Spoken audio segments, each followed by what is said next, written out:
Bonsoir à tous et à toutes, me voici de retour pour une vidéo sur nos chères vies d'intérieur. Alors, j'ai noté sur un post-it, durant la journée, pendant mon travail, des thématiques qui me sont venues à l'esprit et qui résultent des remarques que vous avez faites à l'issue de mes vidéos. Enfin, qui résultent directement ou indirectement. Ce sont des choses qui m'ont été suggérées par vos remarques. Parfois directement, parfois indirectement. Alors, certaines personnes me disent, c'est curieux, moi, je n'ai jamais connu de lune de miel avec mon PN. Bon, je réutilise cette terminologie puisqu'elle a été utilisée par plusieurs d'entre vous dans vos remarques. Alors, j'ai envie de dire que peut-être le vide intérieur s'est rendu compte que vous avez été très rapidement séduit ou séduite et qu'il n'a pas donc eu besoin de déployer une grande énergie pour parvenir à ses fins, c'est-à-dire qu'il n'a pas eu besoin de se montrer particulièrement séduisant, particulièrement agréable avec vous. C'est une hypothèse. Hein. Après, comment dire, il semblerait, d'après ce que nous dit Marie-France Irigoyen, que la dépendance négative est plus forte que la dépendance positive. Voilà. Ce qui expliquerait aussi ce phénomène. Après, j'ai envie de dire, mais je ne sais pas si c'est très opportun, c'est que nous avons baigné, tous plus ou moins, dans une littérature qui nous présentait les hommes ou les femmes idéaux, donc les hommes idéaux ou les femmes idéales, comme au début d'une relation plutôt rébarbatifs. Ça, c'est un peu la littérature à l'eau de rose. La littérature classique a tendance aussi à pécher par ce biais. Et j'avais d'ailleurs explicité dans une vidéo à quel point la littérature qu'on nous imposait, qu'on nous infligeait, sans se douter des conséquences qu'elle pouvait avoir sur nous, pouvait être nocive. Si vous lisez des romans à l'eau de rose apparemment anodins, vous constatez que les héros commencent par se disputer, que l'homme fatal est toujours désagréable au début de la relation, que la relation amoureuse est complexe, conflictuelle. C'est toujours comme ça dans les romans. Regardez par exemple, Eugène Onegin, le roman de Pouchkine, dont Tchaïkovski a tiré un opéra que j'aime beaucoup d'ailleurs et dont je voulais parler. D'ailleurs, Eugène Onegin est-il un pervers narcissique, hein? Je me pose la question et j'ai envie de dire que oui. Donc, il commence par séduire Tatiana. On ne sait pas ce qui se passe exactement, mais à mon avis, si elle est séduite, il y a une raison. Ensuite, il la repousse. Ensuite, quand elle est devenue princesse Grémine, il est attiré par elle, etc.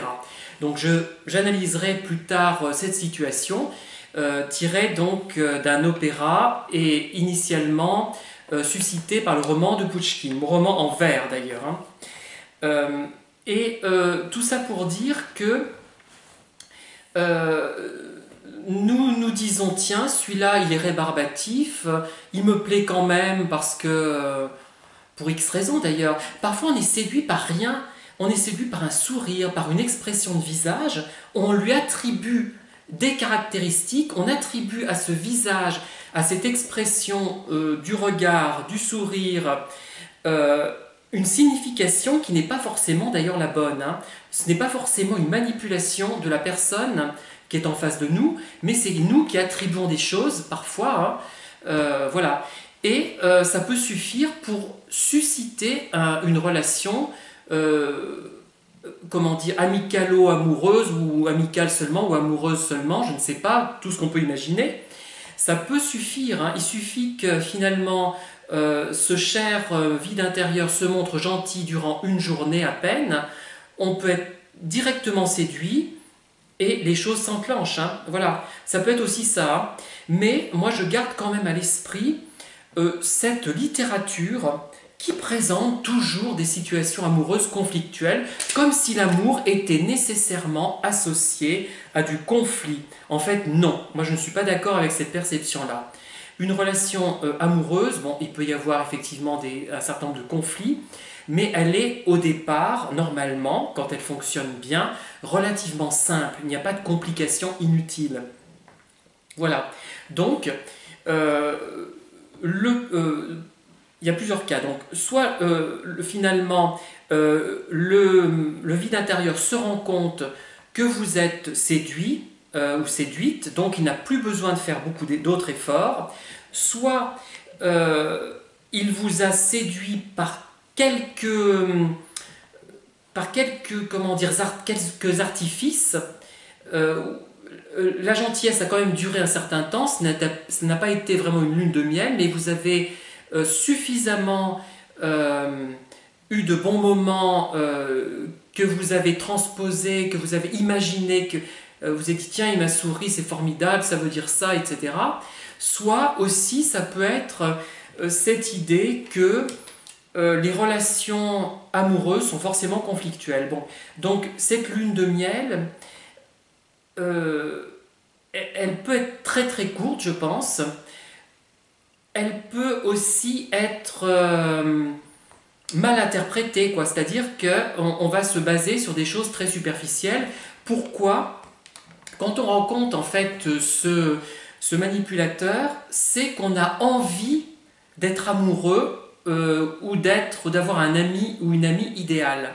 On est prêt finalement à tomber dans n'importe quel panneau. Et donc on va interpréter la moindre tentative de l'entourage, pervers ou pas pervers d'ailleurs, hein, comme un signe. Donc si c'est une personne qui n'est pas perverse, il n'y aura pas de problème finalement, puisque bon, une fois que les choses seront clarifiées, tout va rentrer dans l'ordre, on sera un peu déçu, mais bon, ça s'arrangera.